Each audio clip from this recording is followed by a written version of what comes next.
Good evening, ladies and gentlemen, and I hope we've all had a safe week. But because I sort of wanted to get away a little bit from the parasocial, borderline, meticulously depressing articles we've been doing lately, I thought, let's just get into something a little bit more fun. Fun for us, certainly not for Chris. And that will become very, very evident in a matter of seconds, because this concerns one of the oldest pieces of Christery that we could find. That is the attraction sign. And for those who do not know what this is, you are luckier than I am, I'll say that much. This was apparently the only reasonable and inexpensive idea he could ever think of. And for some reason, Chris talking in the third person. The attraction sign was used by Chris during his love quest to get the attention of boyfriend-free girls. Incredibly, the sight of a fat, sweaty, smelly man-child soliciting the old sex with a piece of cardboard has not enticed any ladies to date. An earlier version ran with, "I am a X-year-old male seeking an 18X-year-old woman." But more information about Chris and demands, and we're going to call them demands rather than requirements, about his partner, soon found their way onto the sign. All of the original signs have likely been destroyed in the house fire of 2014. And when I say it's probably for the best, it definitely was for the best. Anyway, Mark 1. The original sign, created in 2003 when Chris first started his love quest at the age of 21, is perhaps the most notable and amusing of them all, which runs, and I quote, "21 and single white male, shy, smart, young at heart, computer skilled, humorous, a great thinker and go-getter, natural salesperson, enjoys good parts of life, diplomatic, friendly, loves his family, oh isn't that just, peaceful, very creative, he's lonely.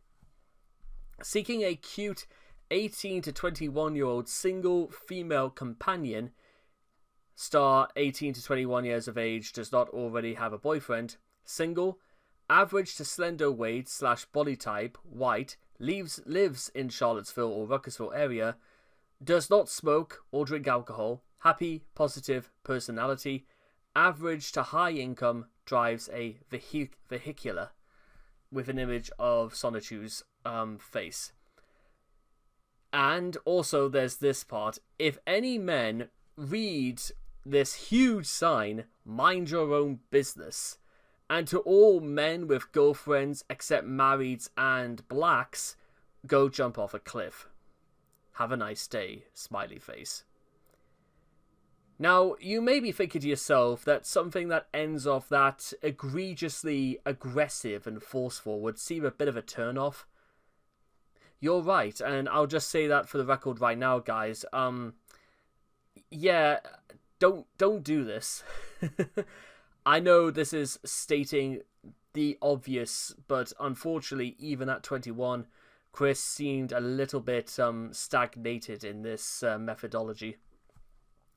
Chris had other ideas beyond signs, but said that newspaper / magazine ads, online dating sites, video dating services, to name a few, they cost money.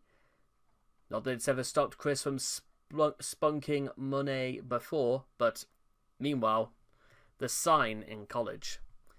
Many variations on the sign were produced when Chris was in college, chiefly because Mary Lee Walsh kept confiscating them. During this time, Chris waged war by creating MySpace and Facebook accounts, then printing new signs and plastering them all over campus, only to be torn down in turn by Mary. Regardless of Mary's efforts, the sign required updating annually, since the requisite age of the boyfriend-free girl was invariably 18 to whatever Chris's age was at the time. The attraction sign shows a truly desperate time in Chris's life. Oh, isn't that just? Where he advertised his virginity in the same way you would advertise selling a car. And as you can see, it didn't just stop at attraction signs. Numerous iterations of the signs popped up, including even a Yu-Gi-Oh card with the card Go for Attraction in the middle. However, then comes the hiatus. Discouraged by Bob, Chris retired the sign proper sometime before August of 2009. During all this, I learned from my mother that the sign made me look the R word, and eventually I did away with the sign. Lord knows what happens if Barbara didn't, stick her neck out and told Chris to knock it off. In spite of this, the sign would make its return in various incarnations. Hurrah, you may be saying. The return of the sign. In 2010. In June of 2010, Chris wore a shirt saying, "I enjoy vagina," and an exposed bra saying, "Want woman," over his large gut. A lazy and frank form of the sign. I'm surprised, Chris. The only reason I can imagine there isn't an actual image is because I'd imagine somebody would have probably have called the police if they saw this walking around with his Nintendo DSi hanging out in his denim sleeve. In fact, to be honest, wearing this amount of denim, I'd imagine the fashion police would get on his case and probably send Chris down for at least 35 years, wearing 2 forms of denim in public. Do you think we could square it with the Abbey for 35 years for the fashion police? I'm sure somebody's looked into it at some point. While this display is even more unpleasant and direct than the original attraction signs, his reasoning or rationale for each seems to be the same.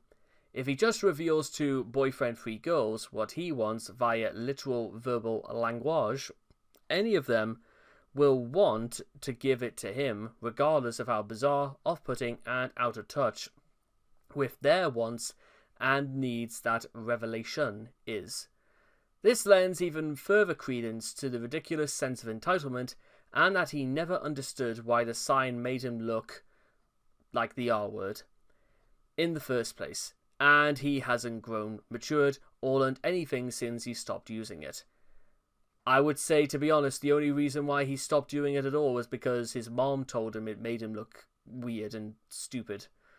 If it wasn't because of Barbara, Chris probably would have been carrying it around even when he was in prison. Probably an ill-advised thing to do, but what do we know when it comes to Chris? Because I don't even understand what the methodology is. And yes, I do like that word, so I'm going to stick to it. A few weeks later, on the 4th of July 2010, Chris attempted to attract an unfortunate woman at a local fireworks celebration by wrapping a note around a small rock and throwing it at her. Combined with the earlier "want woman" tactic, this caused some trolls to assume Chris was beginning to devolve into some sort of caveman. Later that same week, Chris was spotted and photographed twice at Fridays After 5, again. In both photographs, he is shown to have placed a small piece of paper between his legs. Exactly what he wrote on it is unknown, but it is reasonable to assume that Chris had reverted to the original style attraction sign once more, likely because someone told him that children shouldn't be exposed to him in his sports bra. Yeah, and that's the thing I have to mention again, is that if you are unfamiliar, Fridays After 5, a lot of kids with their parents, it's a very family-oriented place, and Chris waddles over there looking like this. The fact that if I saw this and the fact that Chris is not a child molester would probably lose me at least $100. But what do I know? On the 16th of July 2010, Chris again terrorized the poor woman of Charlottesville at the Fridays After 5 gathering, with a new sign that read, "Friendly and Flirty Man Zone." He also employed a portable mini fan and a hula hoop. Yeah, that's Chris. You are out there hunting kids. That's what you're doing. It's in what seems to be a misguided attempt to look fun and cool.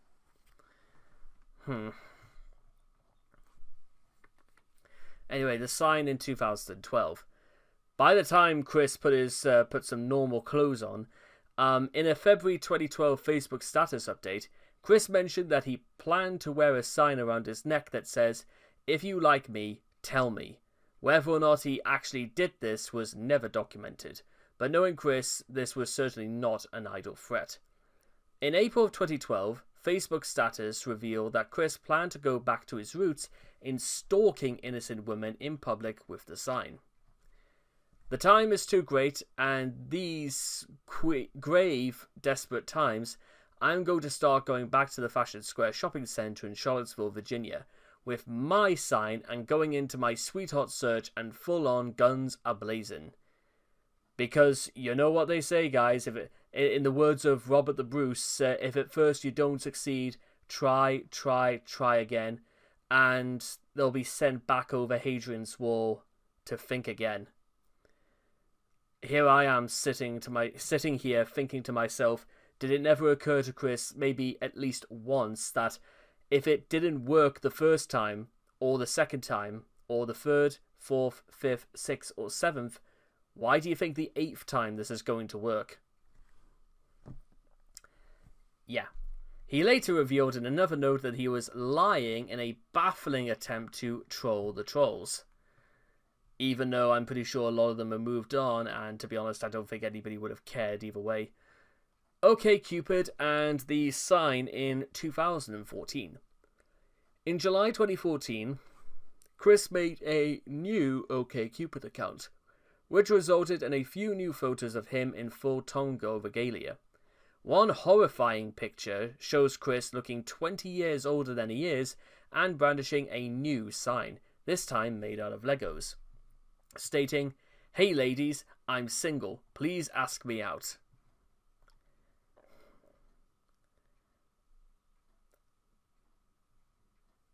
He managed to misspell single.